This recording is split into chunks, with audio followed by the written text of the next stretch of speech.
Hi everyone. Okay, it's time for more stories, and because I have been asked to read longer, I'm going to read one long story, and depending on the time, I will read some more. So, the first story I'm going to read is a woman named Wit Vitwia St. Clair Chapman Mickelson. No, indeed, I haven't forgotten how to dance. I danced on my 83rd birthday to celebrate the occasion. A good many of the young women of today are a pampered, self-indulgent lot. For the past 11 years, I have lived all alone. I do my own housework, cook, bake, clean, garden, so I have no time to sit around and feel sorry for myself and indulge in nerves and tantrums. I was never a nagger, a calamity howler, or a complainer. I have always been too grateful for health and the possessions of all my faculties to moan over my sad lot. In fact, sunshine has always appealed to me more than gray clouds or weeping skies. I not only work with my flowers, but my garden comes pretty near to supporting me. I sell eggs and chickens, and with the money I buy the few things that go on my table that I do not raise. Tell you about myself? If you listened and wrote up all the things I could tell you, you would have a book instead of a newspaper article. So I will just give you a few highlights of my life. My father, Samuel Chapman, was born in England, as was my mother, Sarah Smead Chapman. I was born August 2nd, 1841, in Kentucky, and I was christened Vitwia St. Clair Chapman. My father's people were wealthy, so he spent his boyhood in travel. My father and mother spent their honeymoon in travel in Europe. They liked it so well that they put in the first year or so of their married life in seeing the sights of Paris and other European capitals and world ports. Their first baby, a little girl, died at the age of 3 weeks. From Paris, my parents went to Scotland. They lived for the next 8 years in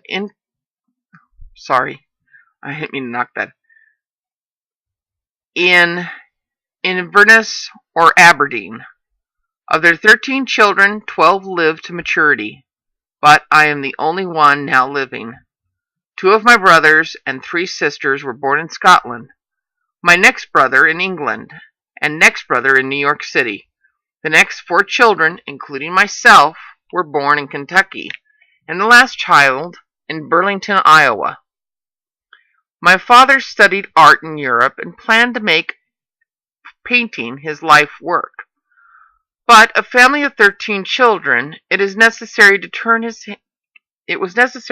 hand to other things to bring in money to support his family. Do you remember Captain Barclay, the pedestrian who made a tour of the world afoot, or at least that part of the world that was dry on land? He was a good walker, but poor at writing. So he sent his travel notes to Father, who prepared them for the press. These articles were published in many of the larger papers in Great Britain and Europe, and brought a considerable amount of money, so that as long as the captain kept walking, my father kept writing, and the money flowed in. After coming to America, Father met the governor of Kentucky, who employed him to go back to England and select a herd of Durham and Devon cattle for his estate in Kentucky. Father executed this commission so well that the governor employed him as his private secretary. We lived for some time at Frankfort and later at Lexington, Kentucky. When I was 4 years old, we moved to Burlington, Iowa. That was in 1845. I saw there for the first time some Indians. I was so frightened that I ran away and hid in some standing grain that lay as still as quail or little rabbit. I remember a few years later seeing a lot of prairie schooners going westward with mottos like these on the canvas tops: California or Bust and For Oregon. That was in 1949. When I was 8 years old, we moved back to Kentucky in the early 50s. But just before the Civil War, we moved back to Iowa. I volunteered for service as a nurse. What I saw as a nurse is as vivid today as it had happened last week, in place of 60 years or more ago. I was 20 years old when Fort Sumter was fired on, and like most young women, I was anxious to do all I could for the young men who were fighting for their convictions. Scores and hundreds of young medical students, as well as more experienced doctors, became army surgeons or contract doctors. This last was the great mistake. In the hospitals where I served as nurse, I had seen scores of times a contract doctor amputated a young man's leg or arm that could have been saved just as well as not. Frequently, they would cut off a young man's leg when all he had was a flesh wound. I would assist in the operation, and of course I knew how needless the amputation was, but I could only obey orders. The contract doctors at that time received $50 for every amputation, and of course much less for merely bandaging a wound. So they usually decided on amputation, frequently explained to me as a justification that gangrene might set in. So they would play it safe and take off the wounded arm or leg. The soldiers called these contract doctors the Iowa butchers. For a while I nursed where wounded Confederate prisoners were treated, and many a young chap who had been marked to have his leg or arm amputated was spirited away through my help. While I was nursing at Keokuk, Iowa, a Mrs. Aston, an Englishwoman whose husband was in the Confederate Army, appealed to me to help her join her husband. She had 2 small children. I secured a skiff and waiting for a moonless night, we launched the skiff and started down the river for St. Louis. She cared for her 2 babies while I rowed the skiff. We hid during the daytime and traveled at night.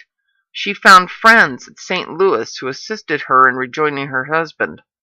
I made my way back up the river to Navon, and from there I made my way home.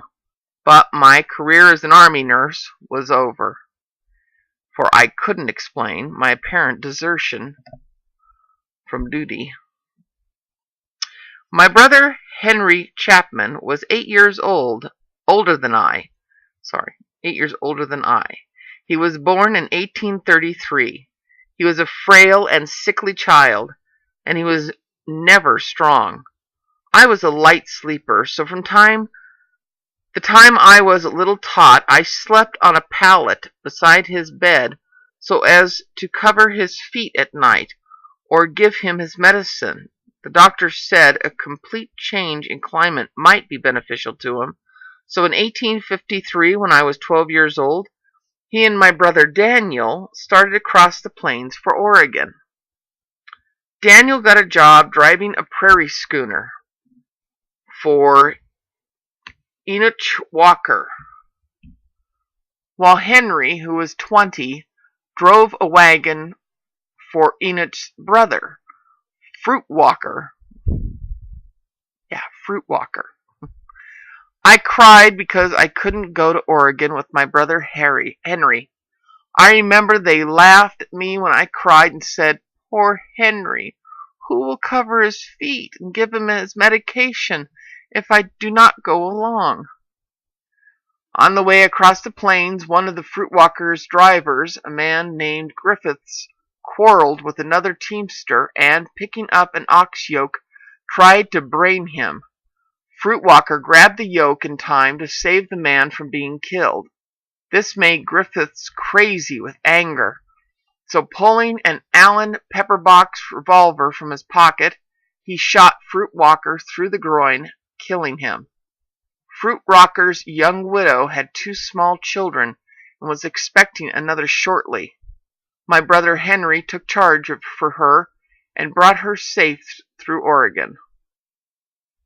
Shortly after she reached the Willamette Valley, she gave birth to a son who, of course, never saw his father and knew of him only by hearsay. Not long after arriving in Oregon, she married Fruitwalker's brother, John. My brother Daniel Chapman settled near Ashland. Some of his children and grandchildren still reside in Jackson County. My brother Henry went to Eureka, California. Now, I just want to say this here. It's interesting is that Eureka is Y-R-E-K-A, California. I think it's changed its name, isn't it? Isn't that Eureka with an E now? I don't think so. I think in California. Is that a different Eureka? Eureka. Is it Y? No, it's not Y Eureka. Well, anyways, where was I?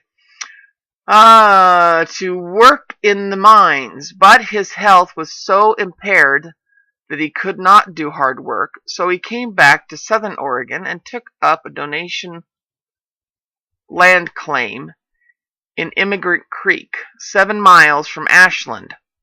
During the Second River War in 1855 to 56, Henry, with 2 neighbors, was out in the hills looking for hostile Indians. He saw several grizzly bears on the hillside eating several berries. Henry was a good shot. He had a hard-shooting muzzle-loading gun. He took careful aim and shot at one of the largest of the bears. It fell in its tracks. He loaded his gun and shot another bear, which made off in the direction taken by the other bears.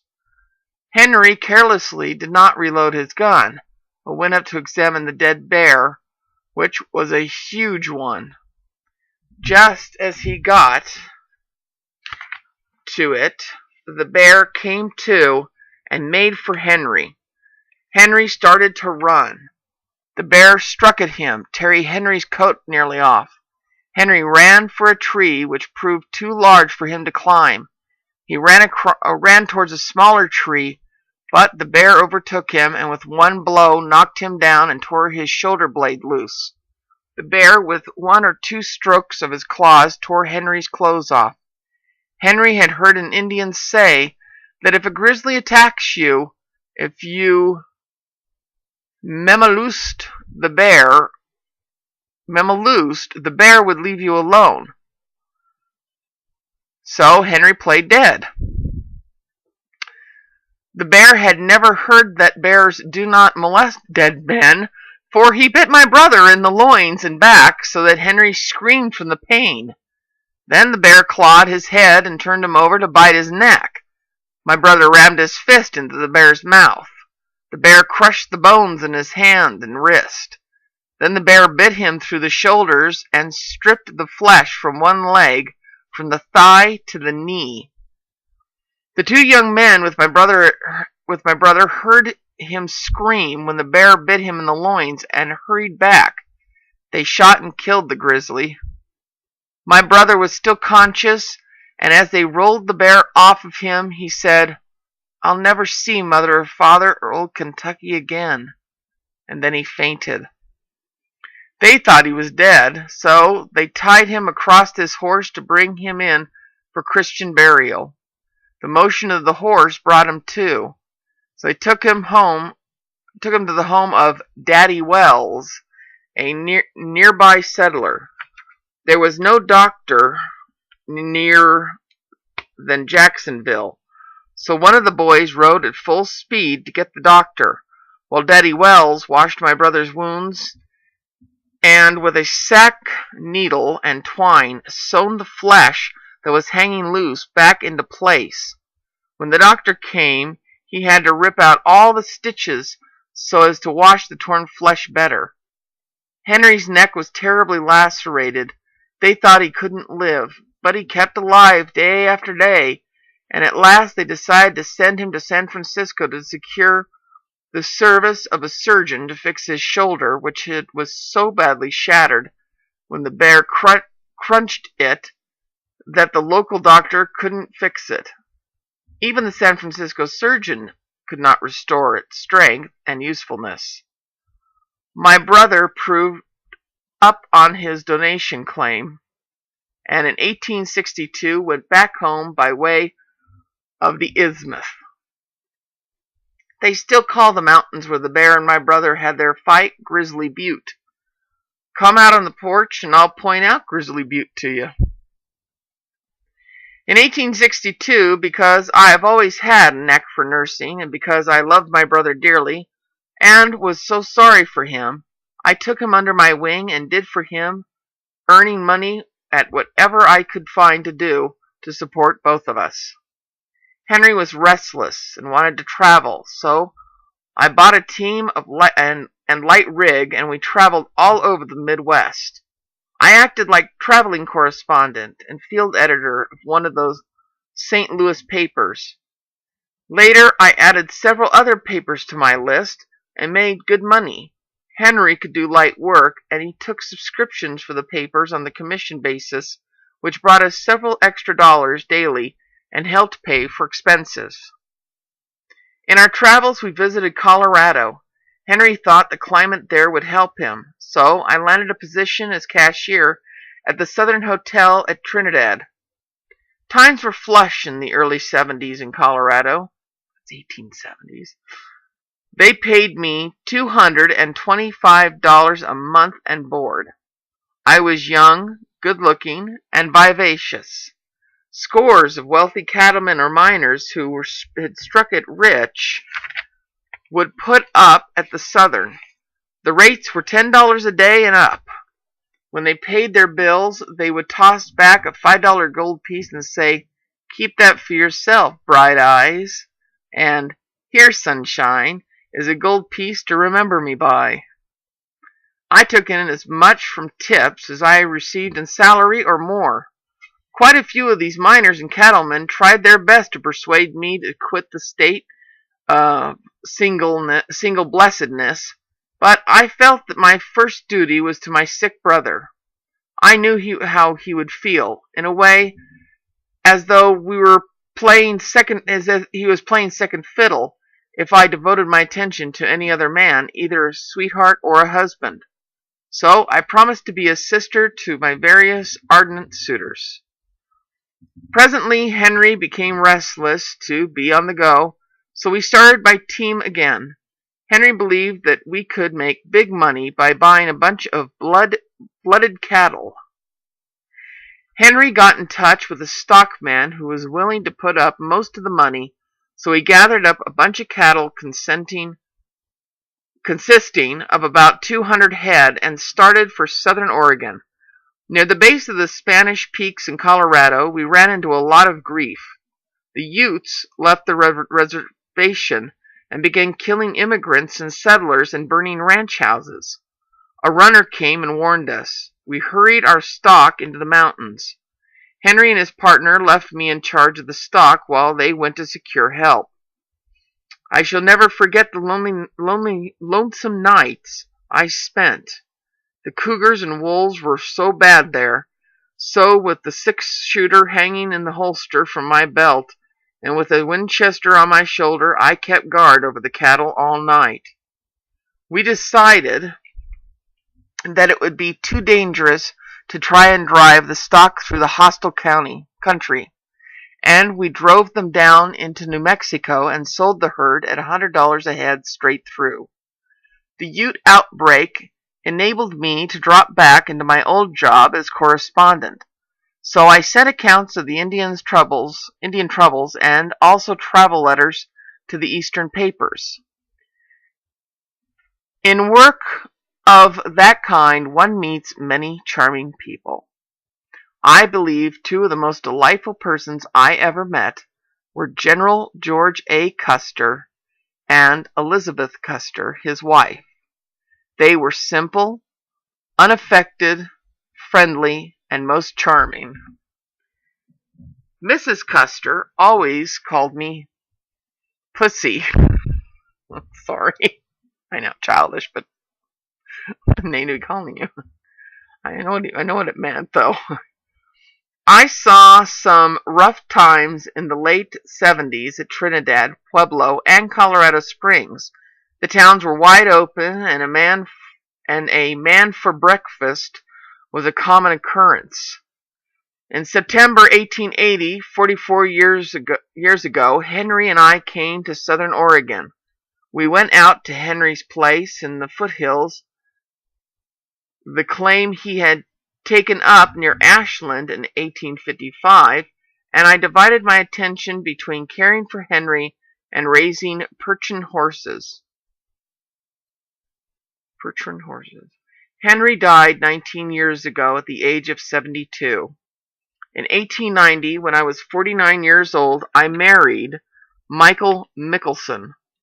I would not have married him, but he was sick and needed careful nursing, and I could care for him better as his wife than in any other way. Ever since I served as nurse during the Civil War, people who are helpless or dependent or who need nursing have been a strong appeal to me. I guess it is the maternal instinct in me.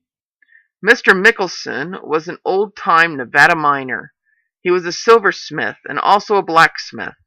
In the early days of the mines, he used to get as high as $10 for shoeing a saddle horse. I married Mr. Mickelson on October 14th, 1890. I traveled all over California with him for his health, but he died on October 5th, 1894. After my husband's death, I ran my brother's ranch and also my husband's.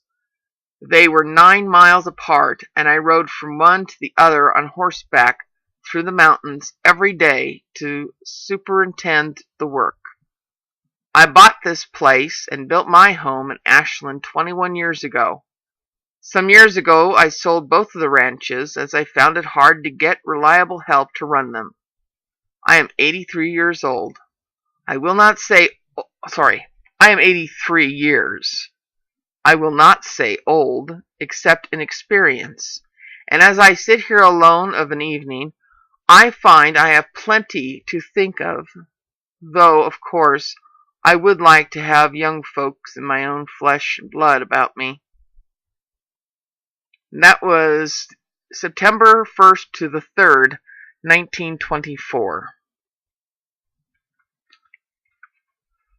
Oh, I think that's it. Because it is 23 minutes. And